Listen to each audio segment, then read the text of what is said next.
Hello and welcome to the Rippling Pages podcast with me, Liam Bishop, curating the best writers to inspire you and your writing. Now, the return of a potentially holy river in the Indian mountains, is it a sign of a new age, a divine intervention, or simply the workings of nature? These are the questions at the heart of Gurnaik Johal's novel Saraswati, published by Serpent's Tale. Frauds, politicians, mystics, writers, and the family who own the farm in which the river exists are caught up in trying to determine what the return of the Saraswati River means. It is a novel that is truly global in its scope, set in Canada, India, the Chagos Islands, and Wolverhampton. It was named as a Guardian newspaper selection for 2025 and shortlisted for the Waterstones Debut Fiction Prize. It follows on from Gurnaik's short story collection, We Move, of which Arrival won the Galley Beggar Short Story Prize, and the collection itself won the Somerset Maugham Award. Gurnaik is from London, and this is his first novel. Gurnaik, thank you very much for joining me on the Rippling Pages. Thank you very much for having me. It's a pleasure to be here. Thanks, and I realise that there's a lot going on with this novel, but I appreciate you being here. Where is it you're calling? Well, dialing in. It's not a telephone, is it? But you get Yeah, the get the message. I'm dialing in from a little booth in the London Library, actually. Oh, So amazing. very, yeah. Well, good. Well, thanks for joining us. I really appreciate it, and obviously as our listeners do as well. I think the place to start is the Saraswati is obviously a river, but what is the Saraswati, and what is this novel about? Yeah, so for a long time, the Saraswati River was thought to be a mythical river, right? Because it was only known through these ancient holy texts in the Rig Veda, and where it was known as the kind of the greatest of all rivers and all this kind of stuff. And it was embodied by Saraswati, the goddess, who is the goddess of literature and language and music. Um, but over the years, with technology advancing, people realized, oh, actually, the river did in fact exist. It was a major river, and along its banks was this ancient civilization, part of what we know as the Indus Valley civilization. And they disappeared when the river itself disappeared. It ran dry into the desert. So this novel sort of starts with this sort of kernel from real life, which is that water was returning along this ancient route underground. And essentially, it follows a kind of government project to bring the river back. But what's sort of the murky ground around it is that water is returning because the glaciers in the Himalayas are melting at such alarming rates. And in bringing the river back, the government in turn divert water that would flow through Punjab in northern India across the border into Pakistan. So this sort of act of national myth making turns into an act of war. Wow, thank you for that. There's so many influences, and obviously these are in the novel as well. I'm curious then when the story might have come to you, or when you found it. I was doing some research into the kind of relationship with religion and rivers in India because I remember my grandfather died, and I think there were sort of plans to take his ashes back to Punjab and scatter them in one of the rivers. And at the same time that was happening, there was sort of news reports of essentially toxic foam building up on holy rivers in India. And this is because one, a mixture of human remains and cremains, but also lots of toxic overspill from factories and stuff like that. And they would turn into this kind of sort of mythical looking white toxic foam. And I remember seeing pictures of that in the news of like children playing in it and stuff like this. And the Yamuna River in particular had been declared dead by the government and also declared with the legal rights of a human being so that they could give it sort of the protections of the law and stuff like this. So all this was happening, and I was sort of thinking, oh, there's definitely something interesting in this area where sort of the climate crisis, nationalism, and religion sort of converge. And that's when I came to the Saraswati. So at that point, the government was investing money into the idea of bringing the river back, and it was a sort of what if moment. You know, what if this did actually happen? What would the consequences be? So this river was not the Sarasvati River. I was sort of drawing inspiration from multiple Okay. things. Yeah. So you were planning to go to India to spread your grandfather's ashes, and then with all Yeah. this stuff is happening. So would you have would you have spread them within a river? For Sikhs, it's a kind of Okay. tradition to do it in one of the five rivers of Punjab. Ah, So Punjab is the name translates to the land of the five rivers, right. and those five rivers flow into the Indus in Pakistan, which is a kind of like lifeblood of that country, where Oh, you wow. know pretty much all their farming relies on. Thanks for sharing that. And so within that, then there is this report that the because of the way that ashes are spread, it's creating this sort of effervescent. Yeah, Sounds well, quite it's holy, probably holy image, yeah, actually. it's probably more the definitely the industrial Okay. overspill from factories, but it's hard not to see the sort of poetic elements of obviously people burying their dead there too. Yeah, well, I didn't know that was I didn't know that was a tradition, and but there's lots of traditions, Sikh tradition, and I think there's a lot about Hindu culture as well, Mm, and then Hindu religion laced through the novel, both within India but also in the UK, and how that culture is influenced and being influenced by the UK. But it's interesting because for so many reasons, but it's interesting because the novel is about how people take influence from nature, how you also took influence from what was going on in the world around you. Kind of is what happens mm, within the novel right, itself. yeah. Um, the river becomes more than the river, doesn't it? I suppose there's a sort of outsized significance of rivers in culture because they're so central for like human settlements, I suppose, right? So for so long, humans didn't build by the sea because your home might get washed away. But the river was one a means of transportation, a means of fresh water, um, and trade and all that kind of stuff. And it wasn't really until the sort of colonial powers came to be that they started planning things along the coast, and suddenly you have these giant mega cities in places where sort of cities wouldn't be built before. And now with the climate crisis, we're sort of seeing those are the places that are going to be worse affected. There is something also as a kind of maybe analog for the novel in the river, right? Is that you sort of start with the source and it widens and gets faster and all this kind of stuff until it reaches the sea. And I sort of think of in the sort of canon of sort of river novels, there's a sort of decision you make of whether you want to go from source to sea or against the current, the other way around. And in this book, I kind of do both.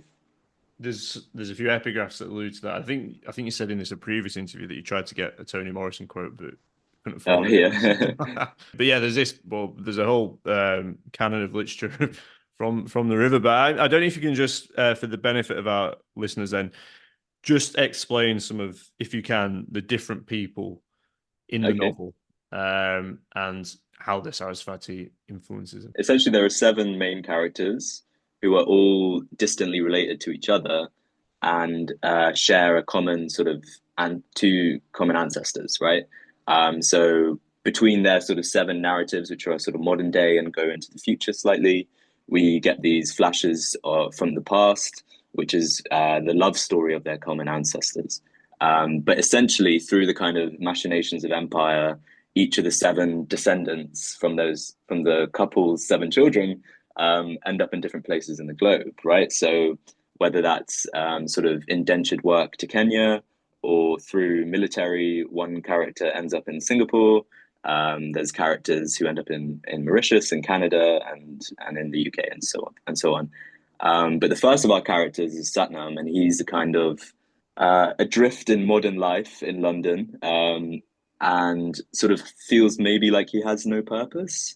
But essentially, he returns to Punjab to his grandmother's farm because his grandmother has passed and she's passed down the farm to him. So he inherits his farm, and on that farm, water has returned in a dead well, right? So a well that has been dry for generations, and that is the first sort of sighting, as the sort of scientists claim, of this resurfacing Saraswati River. Who came first out of that family dynasty then? Do you It know? probably was it probably was the first character in the book is came first, but of the rest, it was kind of I was sketching them out at similar times. So is one trick I have writing is sort of when you get stuck on one question, move on to the other. Okay. So I sort of developed each of the seven sections sort of simultaneously, and that allowed me also to ensure that the narrative sort of interweaved in the correct sort of way, rather than it being just purely linear. Obviously, the rivers brought them together for the purposes of the novel, but as a family, does the river bring the family together? Does it unite their legacy, or does it create conflict? Yeah, on the level of just plot, it unites them because it's the actions that are sort of results of the river returning that bring our characters together. In one sense, we've got the story of the river I see as the kind of the background plot, and then the foreground is the story of this family, right? And essentially, the novel is trying to do two things at once, which is show one family coming together while the sort of shared country of origin comes apart. Yeah, I love that. I love those. Just love those big novels about family and Yeah. dynasties. And, you know, it delivers on that, doesn't it? And um, but families are interesting, aren't they, for lots of reasons. And there's something, a word that comes up within the novel quite a lot, I felt, was restore or restoration. And a lot of Okay. people believe in this river. It does a lot more. There's something within it. There's something ulterior within it for some people, and some people take that Mm. further, don't they? I just wondered if you agreed with that, and if you could speak about that a little bit. One thing that's important to me is that a book doesn't have a sort of clean political stance. So often I'm sort of giving opinions that maybe I agree with to the characters that a reader probably disagrees with most, if that makes sense. So I wanted to give sort of compelling arguments on every side of the debates that arise within the book. And one of them is about a kind of reclamation of land, right? So we often think of things like rewilding and stuff like that as a kind of cleanly good thing. And in the book, sort of politicians latch onto the idea of bringing the river back as a kind of reclamation of the land, in a sense, because there was so much terraforming that happened in India because of colonization. And I think at one point, one sort of politician trying to rile the crowd up says they have dammed our history up, right? And they sort of see this reclamation as a bursting of those dams, right? Of literally, I guess, terraforming their own land. Um, so yeah, I sort of see sort of plus sides on both sides of the thing, but obviously, there's no getting away from the story of the river being essentially a story of a water war, and this is something that's cropping up more and more around the world. So I started this book, like I said, like 5 years ago, or whatever. But having finished it last year, this year there's been um, a breaking of the water treaty between India and Pakistan, right? So this is a treaty that ensures the sharing of water across the border. And in the conflict that happened a few months ago, India has essentially put that treaty into abeyance, which means they could, in fact, add dams onto those rivers that flow into Pakistan, or they could. One particularly terrifying idea is that they could sort of form what's called a water bomb, which essentially you build a dam and you hold the water back and back and back, and then release it all at once, um, sort of flushing out the farmland on the other side. So there are ways that I think water more and more will be involved in global conflicts. You can kind of see the sort of fight for resources that developed from colonialism boiling down more and more into purer forms of conflict, right? And it's going to be as the planet gets hotter, with fighting for thirst. Oh, good crikey, I that's know, but frightening. very dark. I tried to write No, funny, no, but you're too. right. I think a Yeah, novel about land, yeah, yeah. inevitably it's going to bring in these questions. We're going to have a quick break on the Rippling Pages podcast. Do come back. We're going to talk more about Gurnaik's novel, Saraswati. So, yeah, we shall see you soon.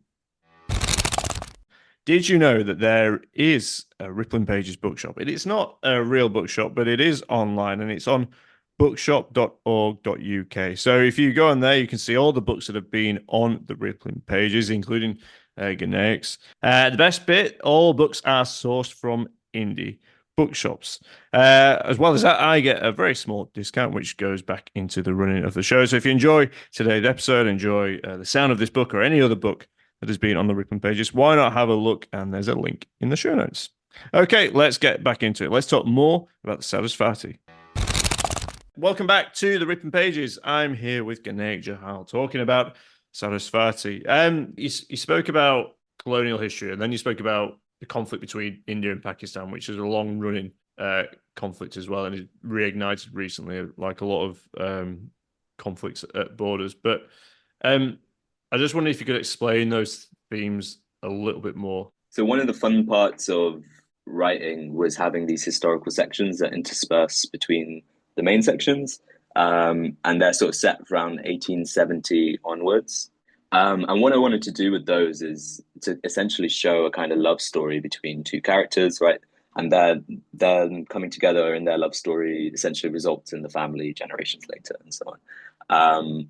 But around that time, there were lots of droughts, and there was real stress around food and water and stuff like this. So I think one thing that came clear in the writing, not as a sort of planned thing, an accident, I suppose, was this idea that a lot of the stresses we feel now have been felt before in previous generations. It's just that maybe they're happening with more and more regularity. So it's not like the past just repeats itself, but it sort of repeats on a larger and larger scale, maybe. Each of the seven characters grow up in different diasporas. Well, I should say six of the seven grow up in different diasporas. So they are, in a sense, results of empire. And each of them, I guess, has a different relationship with India, and at different points return to the country or visit the country for the first time. Right. Okay. So do you think there's a direct link then between, forgive me, the Indus River water rights? Do you think there's a direct relation? Is it a continuity? I don't know. I think that'd be a sort of complicated argument to make, but I mean, there would be no need for the treaty if there wasn't a border, and there wouldn't be a border if there wasn't so many other things, I suppose. But it's definitely something that you can see around the world. So with Ethiopia and Egypt, for example, or in the Fertile Crescent, or Singapore and Malaysia, there are all these kind of stresses at borders where one country essentially is upstream from the other.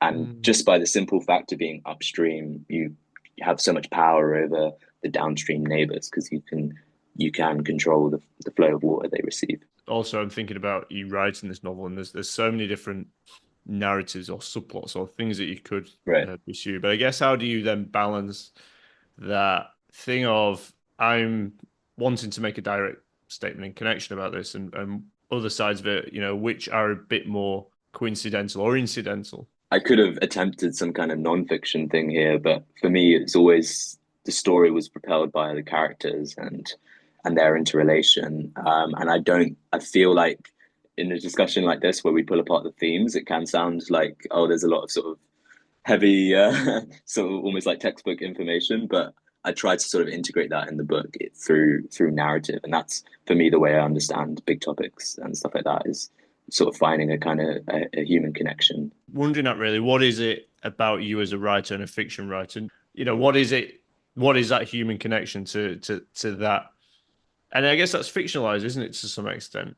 It's always about character. Character is always first.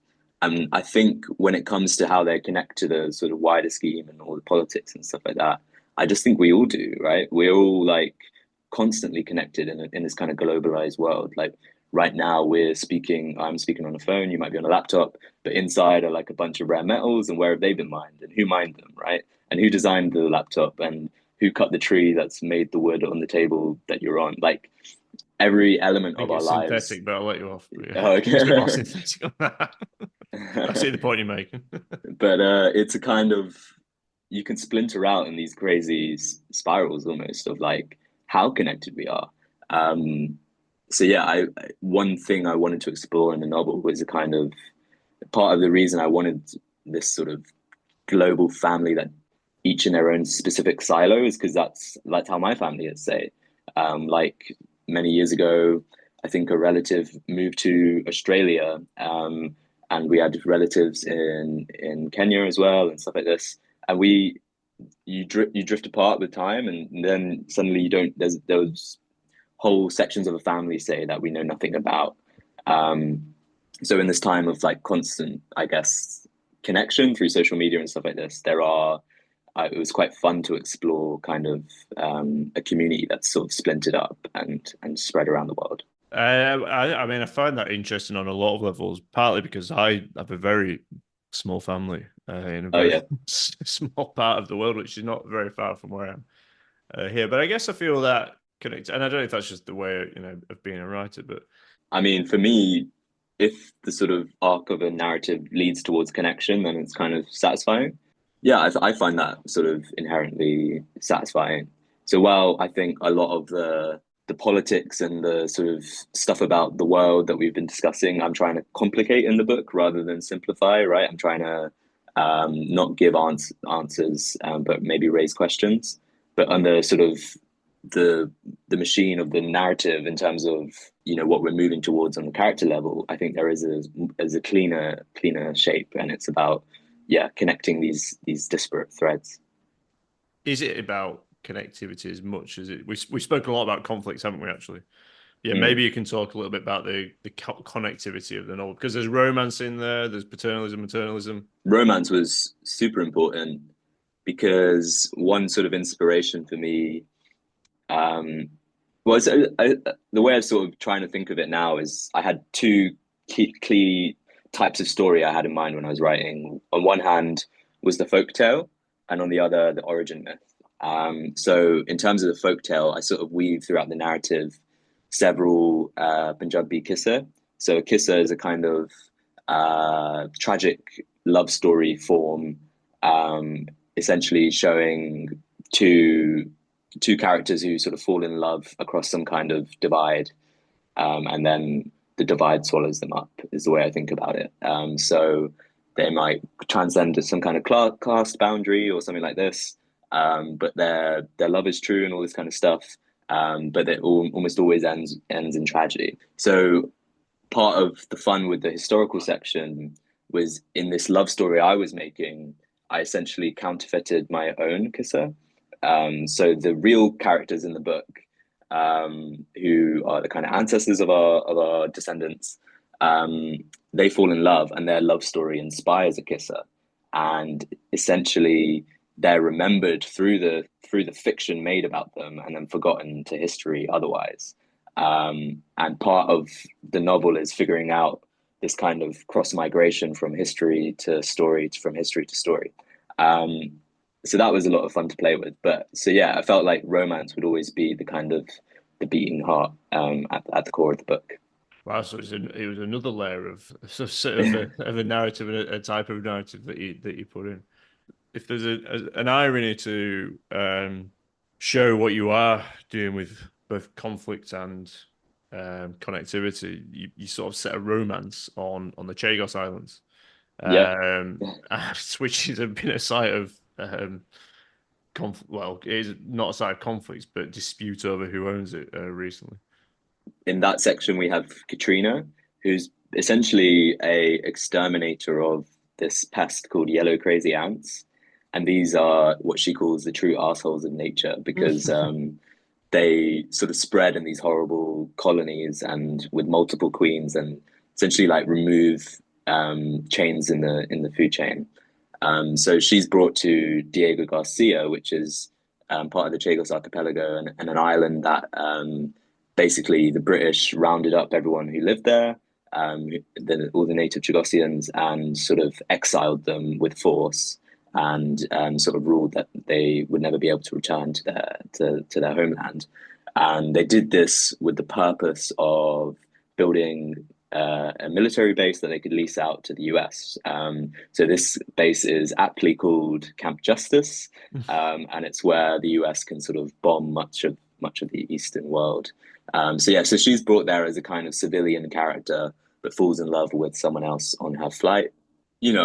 Juxtaposition is a sort of key tool in the toolkit. If I want to sort of play a low note, then I also want to play a high note, I suppose. So sort of give it depth. I often think in writing, I'm trying to do something that sort of chiaroscuro painters do, right, where they have really dark darks and then really light lights.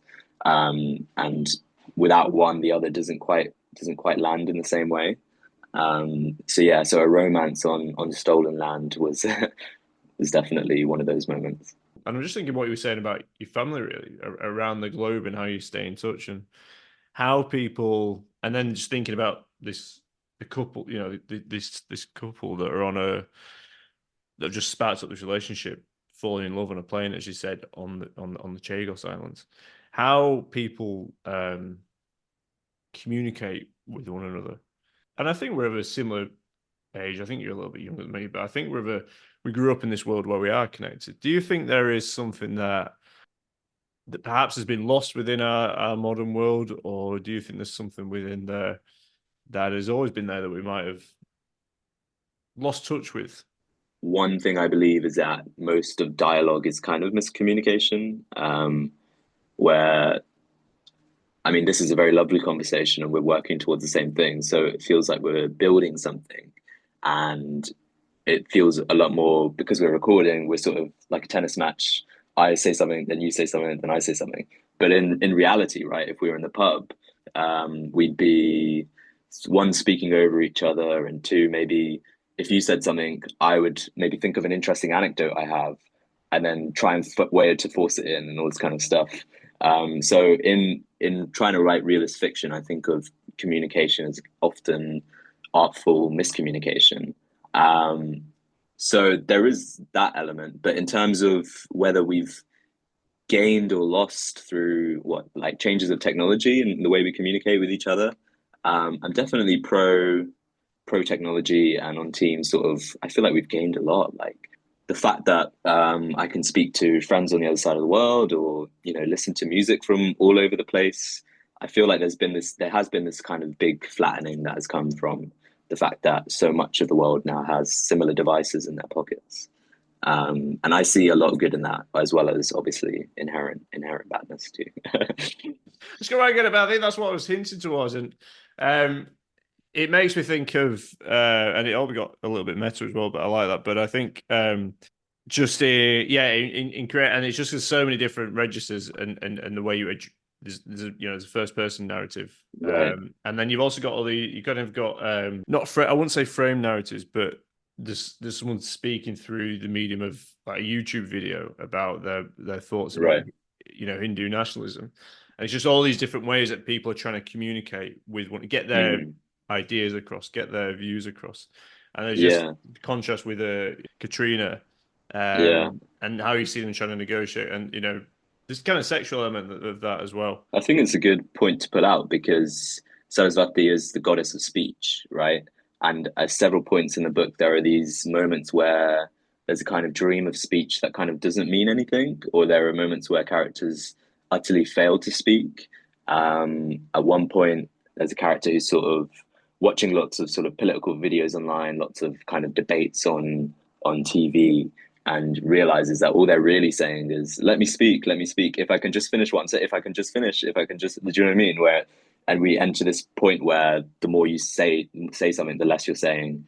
So yeah, so it sort of starts with in chapter one, there's a child who is unable to speak, whose parents believe, and he's of an age where he should probably be speaking, and his parents believe that if they just anoint him with the holy water of that, he'll suddenly be able to speak again. And it ends with a kind of image of a baby making their first word. So I feel like there's definitely a lens you could read the whole book through, which is in terms of speech. From the short stories, when did you set down? And I really loved your short stories, and they're very different, obviously in length and tone, but I love there's the kind of ideas of connectivity in there, and people, and it's not Mm, just about people connecting together. I think it's people trying to connect with sort of the past and family's history and heritage, and what it right. means and what it represents. What is there anything from the short story or your short stories that you took into the novel?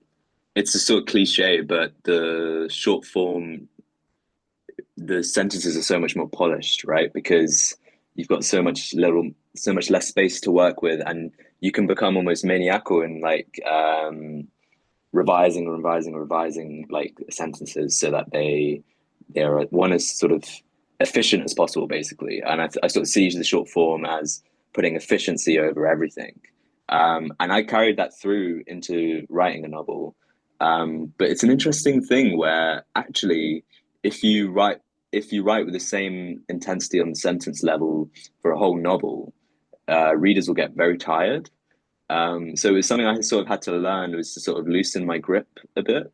And obviously there is a sort of attention to the sentence throughout the book, and I have done dozens of redrafts and so on. But I sort of was trying to incorporate a kind of a looseness that was different from the short stories. One sort of way I thought about it was if I was crocheting a very small piece of fabric, right? I don't know, for a baby or something, you might have quite a tight stitch compared to if you wanted to make a kind of duvet cover or something. But it's the idea of your canvas is suddenly much bigger, but you can't use the same size paintbrushes you were using for miniatures, right? For painting miniatures. So switching paintbrushes was a key part. Interesting. Another metaphor about paint. You spoke about a chest. Yeah. You're not a painter, are you? Oh no, No. maybe in a past life. I like that though. But what does looseness look like then? I think with my stories, there's a lot of cutting forward, right? So rather than the character closes the door and walks out into the hall and crosses the street, you would just cut before they reach the door, and then cut to a new scene where they're on the other side of the street. And that's just, in the interest of efficiency. And not to say that there's lots of opening and closing of doors in the book, in the novel, but it's maybe allowing the scene to linger a bit more and have bits where there's almost like superfluous stuff. I know that sort of has negative connotations, but like where something's funny just for the sake of being funny, or it's fun just for the sake of being fun. I do think there needs to be a sort of allowance for extra things in the book that don't always just service. There's a sort of adage that's like, oh, if it's not servicing the plot or a character or whatever, then it needs to be cut. You need to allow those sort of things in, I think. Yeah, I like that. I like that idea of how yeah, how faithful do you have to be to reality? Yeah. Or are all these writers stuck in a room? Are all these characters stuck in a room without a door? I think that's one of the hard things about becoming a writer, is that and one of the things that I learn, and I don't know if this is the same for you, but one of the real challenges is when how do you balance that level of verisimilitude between the fact that writers have to extend the metaphor, go out Mm. of the door for it to be faithful to what reality is, but you can't have every single time going out the door because it'll waste time and it becomes tedious. So how Yeah. do you get that balance and especially I, in a novel that's so big? I think there's freedom in the fact that realism is a kind of construct. I think it's sort of easy to think that realism is just trying to be as close to reality as possible, but in a sense, it's its own genre and it has its own genre conventions. So, for example, in real life, there are real coincidences, right? You're walking down the street on the other side of the world on holiday or something, and you bump into someone you went to school with, and that's just crazy, but it happens, right? And we all know these things happening. But if you put that in a book, suddenly the reader goes, "Oh, that's not realistic. This is too easy. Whatever." The writer's taking shortcuts.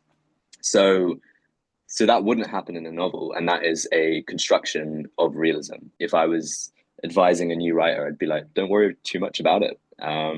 Obviously, there can be jarring things of what I sort of think of as sort of like continuity errors, right? So if you've got a character on, I don't know, a main road and then they turn left, but actually, and it's in a real place or whatever, but the road they turn left on is actually on the right or something. There is a certain kind of reader, and I have met them, who will spot that kind of thing. So often for me, there's freedom in the initial writing process where I'm just going for it and allowing myself to kind of be freewheeling and all this kind of stuff.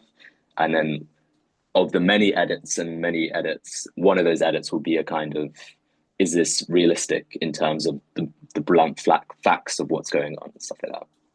I love that. I love that insight actually. I love giving us a little insight there into the editing process. Brilliant. Well, thanks for that, and yeah, some nice advice for our listeners. Just if there's any, I don't know if there are any other reflections on what else you've learned in the publishing process, your journey as a writer from short stories, award-winning short stories to award-winning novel. As Yeah. it's been debuted for the Waterstones Debut Fiction Prize. I think that a lot of the kind of common advice is probably right. Stuff like don't worry too much about what's out there selling and that kind of stuff, unless you want to be a sort of commercial fiction writer, in which case you definitely have to be on the pulse with trends and stuff like that. One benefit I've had actually of publishing short stories first was that I had two chances to be a debut, I suppose. People are saying this is my debut novel, and my previous book was my debut book. And it is a sad fact of publishing that there's obviously the most attention around the big hitters, whether that's kind of celebrities or very well known established names, and then there is a kind of extra attention paid maybe to debuts because they might be the next big thing. So yeah, having two chances at that has been fun. Brilliant. Well, good for you, Gurnaik, and yeah, I'm pleased it's worked out because we've obviously got a real talent, Yeah. and the Rippling Pages is always home for talent in whatever form and debuts. So it has been a delight to have you on the show, Gurnaik. Gurnaik, thanks for sharing that, and thanks so much for being here on the Rippling Pages. Yeah, you clearly are a talent, and we wish you all success with this novel. Saraswati, published by Serpent's Tail. It's out now. But for now, Gurnaik, thank you very much for joining me on the Rippling Pages. Thanks so much for having me. It's been a lot of fun.